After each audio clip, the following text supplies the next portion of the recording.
So yun, isang panibagong araw po sa inyo mga boss. At syempre sa araw na ito mga boss, bali papakita ko po sa inyo kung paano tayo mag-install ng water supply mga boss. Bali dito, ang gagamitin lang natin dito mga boss, PVC blue na 1/2. Tapos papakita ko po sa inyo kung paano natin siya gawin at saka paano natin siya install.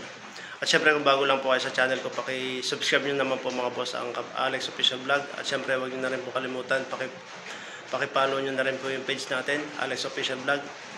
At syempre paki-subscribe nyo rin po si Chupayng Official Vlog mga boss. At yung Kaputrip TV natin mga boss. Paki-subscribe nyo rin po pati si Dongski. Yan, paki-subscribe nyo po mga channel nila. So ayun, tara samahan nyo po ako mga boss. A few moments later. So yun mga boss, bali kung mapapansin nyo, naipakita ko na po sa inyo to nung last vlog natin. Bali dito, na-prepare na natin yung chipping works nito mga boss. Bali ito, idadrop na natin. So ito, dito manggagaling supply natin. Tapos kung mapapansin nyo mga boss, lumang tubo na yung ginamit natin dito kasi sayang nga naman kung kung papalitan pa natin ng bago. So ginawa ko dito, yung dating tubo niya mga boss, okay pa naman. Ayun pa rin yung ibabalik natin dito. So magkulangan man tayo, doon na lang tayo magdadagdag ng tubo. So galing dito mga boss, ito yung supply natin. Bali papunta dun. Bali bibigyan natin ng supply yung CR natin dito mga boss. Tapos ayun, kung mapapansin nyo, inilagan na natin yung outlet natin dito para hindi siya hazard mga boss. So tara, samahan niyo po kung paano tayo mag-install dito mga boss. At ang ginagawa lang natin dito mga boss, bago tayo mag-fix, pine-pressure test muna natin mga bossing ng 24 hours para sure tayo na wala po tayong moist, or bago natin i-fix or may moist siya, ma-repair po natin na habang naka-expose po siyang ganyan. So ayun mga boss, tara samahan niyo po ako.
So yun mga boss, bali tapos na tayo sa area na to mga boss. Ayan, kung mapapansin niyo po mga boss, okay na siya.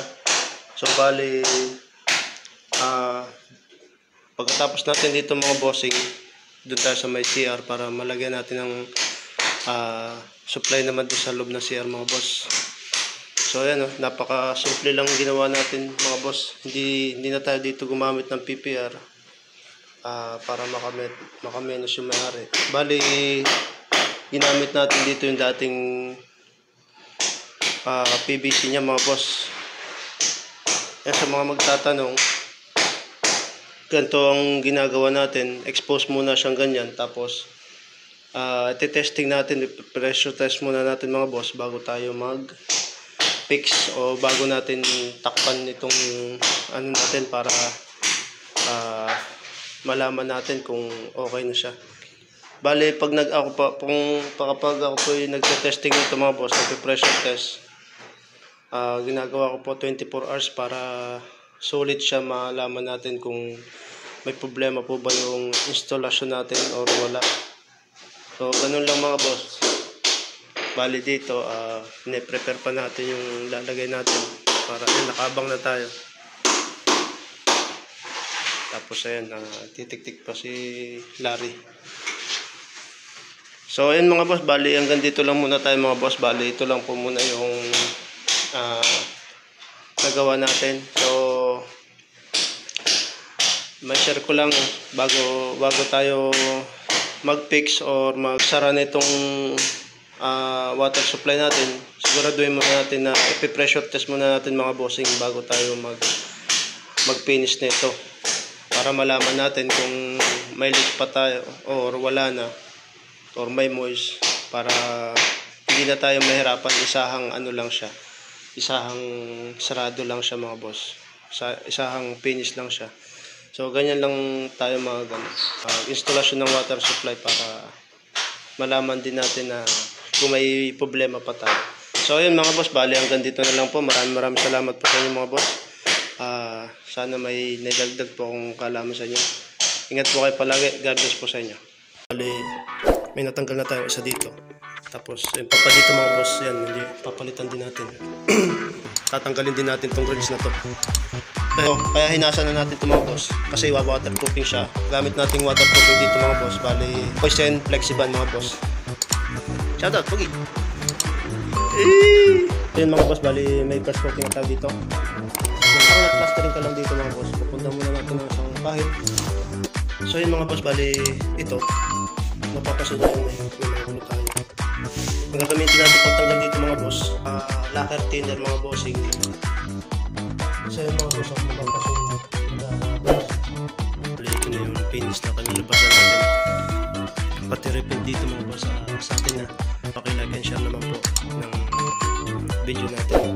Maraming salamat po sa mga support niyo po mga boss. Siyempre ingat po kayo palagi. God bless po sa inyo.